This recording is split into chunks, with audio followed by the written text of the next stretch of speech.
You know what I'm talking about. What does it do? It controls the bodily functions. It controls the mind. Controls the vocabulary. Start to say things that you wouldn't normally say. Start to do things that you wouldn't normally do. You get into things that you wouldn't normally get into involuntarily. Sometimes waking up from it a day or two later thinking, what in the world have I done?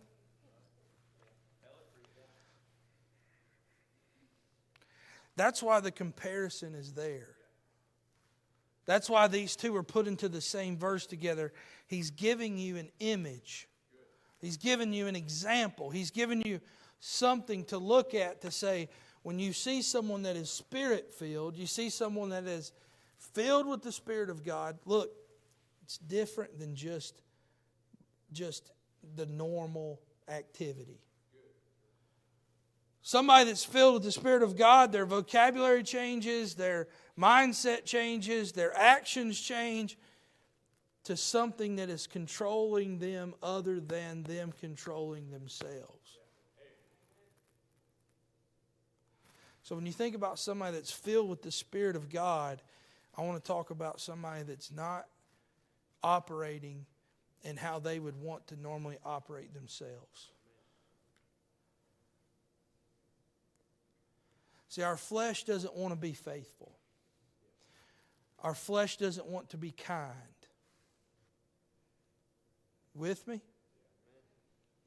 Our flesh is full of hatred and bitterness and anger, jealousy. That's why we have to die to it.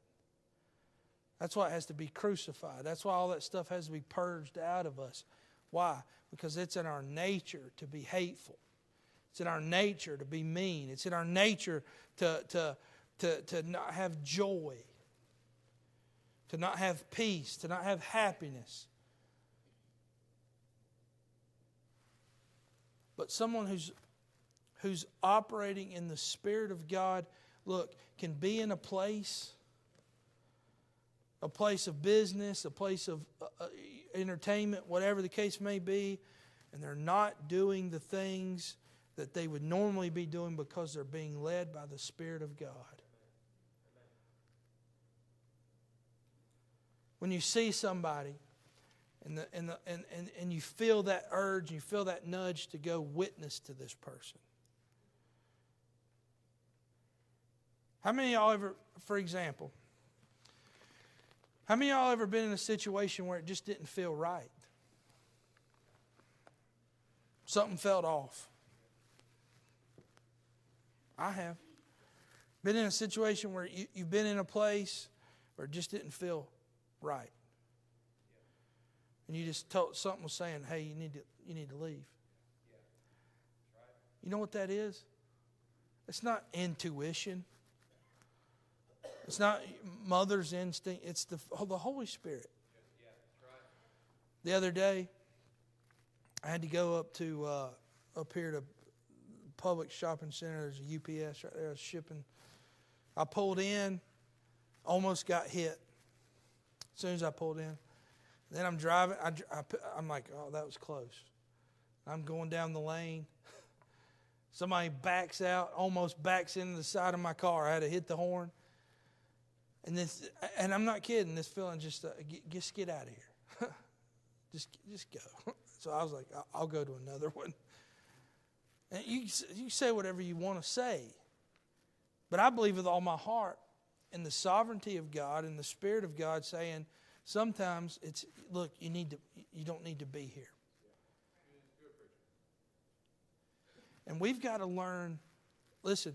We've got to learn that the Holy Spirit is a very real person. See, sometimes the Holy Spirit takes a back seat. We've got to learn I read this in a book. How do we develop a relationship with the Holy Spirit? Well, you acknowledge Him when He does things for you. You acknowledge that He's actually there. Any of y'all ever been ignored? If my wife was in here, she would say, she'd have both hands in the air. Because she says that I ignore her all the time. Because she'll ask me 5 questions. And then she'd be like, you going to answer? And I'm like, well, I'm still trying to process everything you just dumped out. Still going through it. I'm a lot slower. Just give me about 5 minutes, I'll have you an answer. And she's like, well, you're just sitting there silent. Acknowledge. Say something. And I'm like, something. Which never helps. Never. That's when she's ready to throw something at me. She's like, I'm going to make you think a whole lot slower. And I'm like, all right. So now I've gotten to where she'll do that. And I'm like, hey, all right, just give me a second and let me process it. I have to say that because if I don't, she gets mad because she says I'm ignoring her. People hate to be ignored. And it is rude to ignore someone. It is rude. But I'm not ignoring her. I'm just slow. But we're trying to. So the Holy Spirit is constantly working in your life. If you're saved, He's with you. He's present. You with? Do we believe this or not? He's present. He's a part of you now. He's a part of who you are and what you are. He's with you. And so when He does a work in your life, listen to me, acknowledge it. Say something to Him. Say, thank you. Thank you for keeping me out of that situation. Or, hey, I don't even know if you were involved with that, but hey, thanks anyways. See, what's happened is this, Brother Diego, what's happened is this, is we as Christians have forgot to believe that this thing is real, friend. We forgot to acknowledge the fact that look, so here's what happens. People get saved, they get out of hell free card, and that's it. That's their Christianity.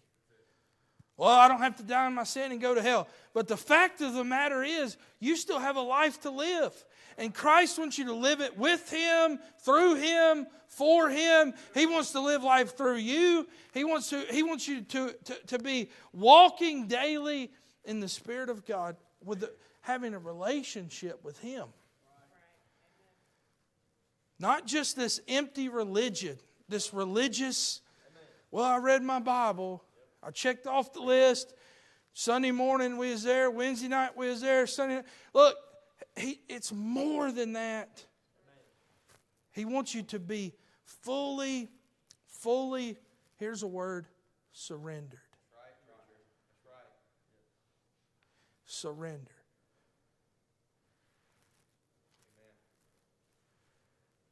I'll give you this illustration. I'll be done. This is introduction on Wednesday nights. We're going to be talking about the Spirit of God. So,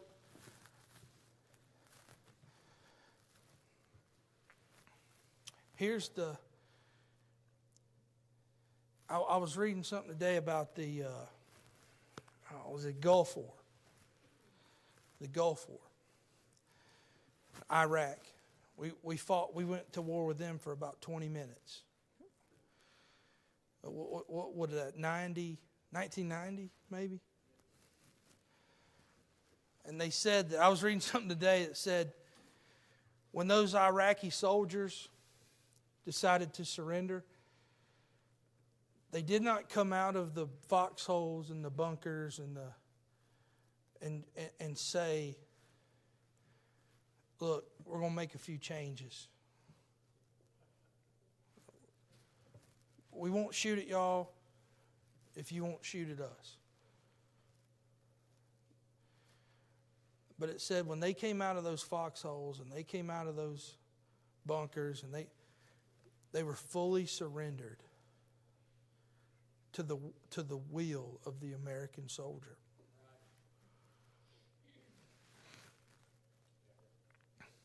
We're done. Our weapons are down. We surrender. I give. Uncle. I'm tapping. Y'all remember Uncle? I used to tell my brother, you have to kill me to get me to say Uncle. And he would try. He'd be like, okay. I give. I tap. And that just simply means that I'm not fighting you anymore. I'm not resisting you anymore. I'm not up against you anymore. I'm free to do whatever you want me to do. And so the Holy Spirit, you know what He's looking for out of you? Is full surrender. Full surrender. I was sitting in my office today. Where's Dylan? I was sitting in my office today. And I was reading about this, studying about it. And man, I keep a prayer journal. I write prayer. And I was writing in that prayer journal today. And I'm thinking and praying about surrender. Full surrender. And I'm thinking, what does that mean when you think about it? And God, the Holy Spirit began to work in me and say, are you willing to give me everything? That means your ministry, your life, your home, your children, your wife, your friends, your finance. Or you say, preacher, you ain't already done that? You're the pastor. Full surrender. Because I get to thinking about, man, what if He did require? What if He decided, I'm going to take one of those things? Are you willing to be surrendered? Man, when I start thinking about that, that's heavy on me. It's heavy on me. When I start thinking about what it would take to be Spirit-filled. Now, here's the good news. The Holy Spirit loves you. He cares about you. And I don't think He wants to hurt you.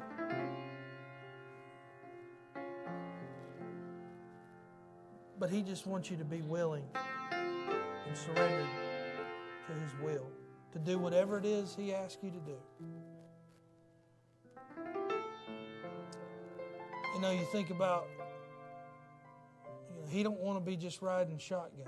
I saw. You ever see them stickers that say Jesus is my co-pilot?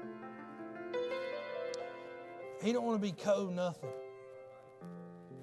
He wants you to be in the back seat and Him driving the ship. And you just taking orders. That's what He wants. He don't want to be co-pilot.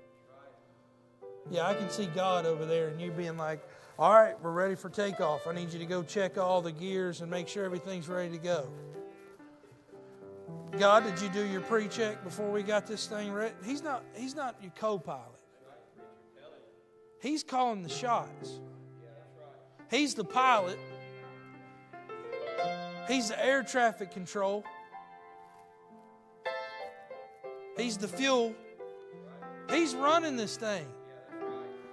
He just wants you to be on board, surrendered fully to wherever this thing takes us, and wherever He wants it to go, that's what He wants.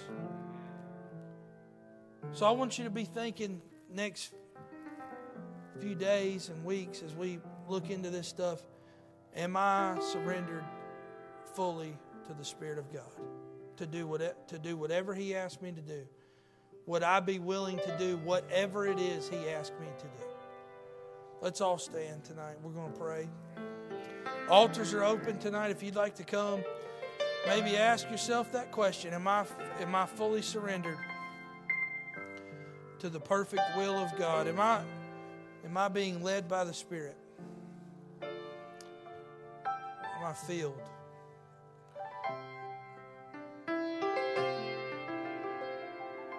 Am I operating fully under the submission of the Spirit of God?